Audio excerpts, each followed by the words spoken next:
Hello guys, welcome back to let's talk Mallu channel. നമ്മളിന്ന് കാണാൻ പോകുന്നത് മണി ഹേസ്റ്റിൻ്റെ 5ാമത്തെ സീസണിലെ ആദ്യത്തെ പാർട്ടിലെ ആദ്യത്തെ എപ്പിസോഡാണ്. നമ്മുടെ ചാനൽ നിങ്ങൾ ആദ്യമായിട്ടാണ് കാണുന്നതെന്നുണ്ടെങ്കിൽ ദയവായി നമ്മുടെ ചാനൽ ഒന്ന് സബ്സ്ക്രൈബ് ചെയ്യുക. അടുത്തുള്ള ബെൽ ബട്ടൺ അമർത്താണെന്നുണ്ടെങ്കിൽ നമ്മളിടുന്ന വീഡിയോസൊക്കെ നിങ്ങൾക്ക് നോട്ടിഫിക്കേഷൻ ആയിട്ട് ലഭിക്കുന്നതായിരിക്കും. വീട്ടിലോട്ട് പോകുന്നതിന് മുമ്പ് ഒരു ചെറിയൊരു കാര്യം കൂടി, എക്സ്പ്ലനേഷൻ വീഡിയോ ആയതുകൊണ്ട് തന്നെ സ്പോയിലേഴ്സ് ഉണ്ടാകാൻ സാധ്യതയുണ്ട്.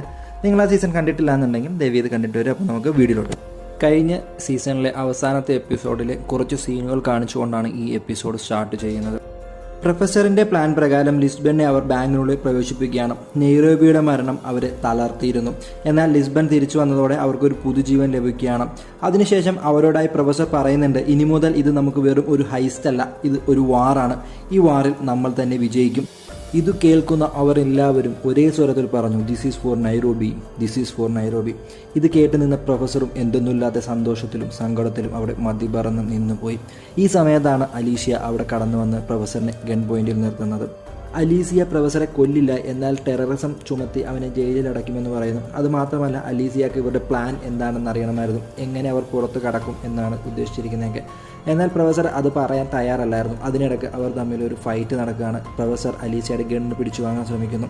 അവിടെ കട്ട് ചെയ്ത് ബെർലിൻ്റെ ഒരു ഫ്ലാഷ് ബാക്കാണ് നമ്മളെ കാണിക്കുന്നത്. ബെർലിൻ തൻ്റെ മകനായ റാഫേലിനെ കാണാൻ വന്നിരിക്കുകയാണ്. അവർ ഒരുപാട് വർഷങ്ങൾക്ക് ശേഷമാണ് തമ്മിൽ കാണുന്നത്. അങ്ങനെ അവർ ഒരു ബ്രസ്റ്റോറിൽ സംസാരിച്ചുകൊണ്ടിരിക്കുമ്പോഴാണ് അവിടേക്ക് ബെർലിൻ്റെ ഗേൾഫ്രണ്ടായ ടാറ്റിയാന വരുന്നത്. ടാറ്റിയാനെ കണ്ടപാടെ റാഫേൽ കൈകൊടുത്ത് സംസാരിക്കാൻ പോകുന്നുണ്ടെങ്കിലും റാഫേലിനെ മൈൻഡ് ചെയ്യാതെ ടാറ്റിയാന ബെർലിനെ കെട്ടിപ്പിടിച്ച് ഉമ്മ കൊടുക്കുകയാണ്. ഇത് കണ്ട് എന്ത് പറ്റിയെന്നറിയില്ല, റാഫേൽ അവിടെ നിന്ന് മാറുകയാണ്. അതിനുശേഷം അടുത്ത സീൻ നമ്മളെ കാണിക്കുന്നത് പ്രൊഫസറിൻ്റെ ഒരു ഫ്ലാഷ് ബാക്കാണ്. പ്രൊഫസറും ലിസ്ബണും തമ്മിൽ സംസാരിച്ചുകൊണ്ടിരിക്കുകയാണ്. അവർ സംസാരിക്കുന്നത് അടുത്ത വരാൻ പോകുന്ന ഹൈസിനെ കുറിച്ചാണ്.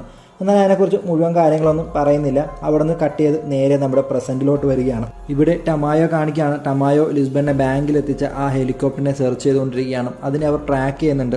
അതിനെ മിസൈൽ വെച്ച് തകർക്കാനൊക്കെ അഭിപ്രായങ്ങൾ വരുന്നുണ്ട്. എന്നാൽ അത് വേണ്ട, ആ ഹെലികോപ്റ്ററിൽ ഓടിക്കുന്ന ആളെ എനിക്ക് ജീവനോടെ വേണമെന്ന് ടമായോ പറയുകയാണ്.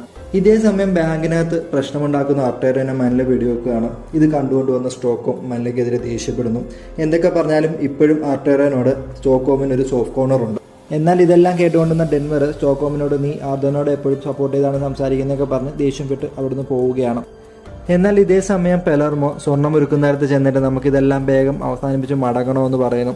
ഇത് കേൾക്കുന്ന ബൊഗോട്ടോ നമുക്ക് 90 ടണ്ണാണ് ഒരുക്കാനുള്ളത്, അതിൽ 60 നമ്മൾ തീർത്തു കഴിഞ്ഞു, ഇനി 30 മാത്രമേ ഉള്ളൂ, വെറും 8 മണിക്കൂർ കൊണ്ട് തന്നെ നമുക്കിത് തീർക്കാം എന്ന് പറയുന്നു. എന്നാൽ പ്ലാനുകൾ മാറുന്നത് കൊണ്ട് തന്നെ നമുക്കിതെല്ലാം അവസാനിപ്പിച്ച് പെട്ടെന്ന് പോകണം, അല്ലെങ്കിൽ നമുക്ക് റിസ്ക് ആണ് എന്ന് പറയുന്നു.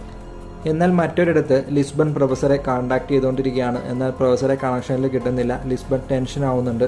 ആ സമയം ടോക്കിയോ ചിലപ്പോൾ തിരക്കൊണ്ടാവാം കിട്ടാത്തത്, കുറച്ച് കഴിഞ്ഞ് നമുക്ക് ശ്രമിച്ചു നോക്കാമെന്ന് പറയുന്നു.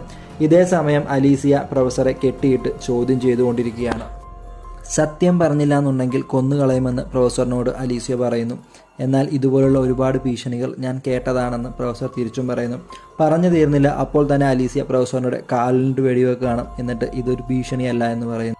അങ്ങനെ വേറെ വഴിയില്ലാതെ പ്രൊഫസർ അലീസിയോട് തൻ്റെ പ്ലാനെക്കുറിച്ച് പറയുകയാണ്. സ്വർണം ചെറിയ തരികളാക്കി ഡ്രെയിനേജ് വഴി കടത്താനാണ് അവരുടെ പ്ലാൻ എന്ന് പറയുന്നു.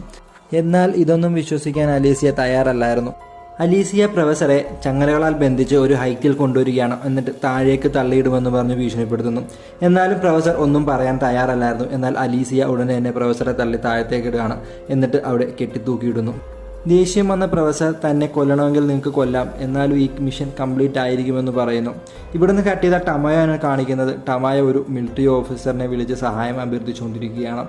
അതുമാത്രമല്ല, വന്നുപോയ എല്ലാ തെറ്റുകളുടെയും ഉത്തരവാദിത്തം ടമായോ അലീസിയയുടെ തലയിൽ കെട്ടിവെക്കാനുള്ള പ്ലാനാണ്.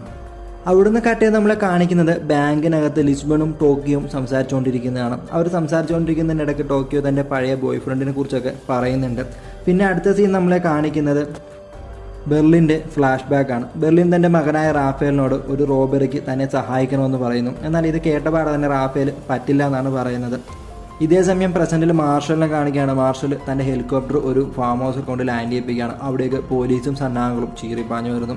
അവർ വന്നിട്ട് അവിടെ എല്ലാം അരിച്ചു പറക്കുന്നുണ്ടെങ്കിലും മാർഷലിനെ കാണുന്നില്ല. അവിടെ ബെഞ്ചമിൻ ആ ഫാമിൻ്റെ ഓണറായിട്ട് അഭിനയിച്ചുകൊണ്ടിരിക്കുകയാണ്. അവൻ അവരെ ഡിസ്ട്രാക്ട് ചെയ്തുകൊണ്ടിരിക്കുകയാണ്. ഏതോ ഒരു കാറ് കാണിച്ചിട്ട് അതിലവൻ കടന്നു കളഞ്ഞു എന്നൊക്കെ പറയുന്നുണ്ട്. അവർ നേരെ ആ കാറ് ചേസ് ചെയ്ത് പൊയ്ക്കൊണ്ടിരിക്കുകയാണ്. ഇതെല്ലാം പ്രൊഫസറിന്റെ മാസ്റ്റർ പ്ലാൻ പ്രകാരം നടന്നുകൊണ്ടിരിക്കുകയാണ്. അവർ അങ്ങനെ ആ കാറിനെ ചേസ് ചെയ്ത് പോയിക്കൊണ്ടിരിക്കുകയാണ്. അവസാനം പോലീസ് ആ കാറിനെ പിടിക്കുകയാണ്. എന്നാൽ അതിനകത്ത് മാർഷൽ ഉണ്ടായിരുന്നില്ല, ഒരു പ്രായമായ മനുഷ്യനായിരുന്നു ഉണ്ടായിരുന്നത്. അയാളുടെ ഭാര്യനെ ഇവർ കടത്തിയത് കൊണ്ടാണ് താൻ ഇതെല്ലാം ചെയ്തതെന്ന് പറയുന്നു. ഈ സമയം മാർഷലും ബെഞ്ചമിനും എല്ലാം അവിടുന്ന് വേറൊരു വണ്ടിയിൽ കടന്നു കളഞ്ഞിരുന്നു. ഇതേ സമയം ലിസ്ബൺ പ്രൊഫസറെ കോൺടാക്ട് ചെയ്തുകൊണ്ടിരിക്കുകയാണ്. അലീസിയെ നിർബന്ധിച്ച് പ്രൊഫസറെ കൊണ്ട് ഫോൺ അറ്റൻഡ് ചെയ്യിപ്പിക്കുന്നു. എന്നിട്ട് പ്രൊഫസർ സംസാരിച്ചുകൊണ്ടിരിക്കുകയാണ്. സംസാരിക്കുന്നതിനിടയ്ക്ക് പ്രൊഫസർ പറയുന്നുണ്ട് സ്റ്റോം വാട്ടർ ടാങ്കിനെ കുറിച്ച് അവർ അറിഞ്ഞിട്ടുണ്ട്. അപ്പോൾ ഒരു ഫ്ലാഷ് ബാക്കാണ് കാണിക്കുന്നത്. പ്രൊഫസർ ലിസ്ബനോട് പറയുന്നുണ്ട് സ്റ്റോം വാട്ടർ ടാങ്കിനെ കുറിച്ച് അതോറിറ്റി അറിഞ്ഞു കഴിഞ്ഞാൽ ഇവരുടെ പ്ലാൻ എല്ലാം പൊളിയും, വേറെ വഴിയൊന്നുമില്ല രക്ഷപ്പെടാനെന്ന്. അവസാനമായി പ്രൊഫസർ എല്ലാവരോടുമായി മാപ്പ് ചോദിക്കുകയാണ്. ഇതോടെ അവർ എല്ലാവരും ഇമോഷണലി തകർന്നു പോകുന്നു. ഇതേ സമയം ഹെൽസിംഗി പുറത്തോട്ട് നോക്കുമ്പോൾ മിലിറ്ററി ഫോഴ്സ് വരുന്നതാണ് കാണുന്നത്. ഇതും കൂടെ കാണുമ്പോൾ അവരാകെ തകരുന്നു.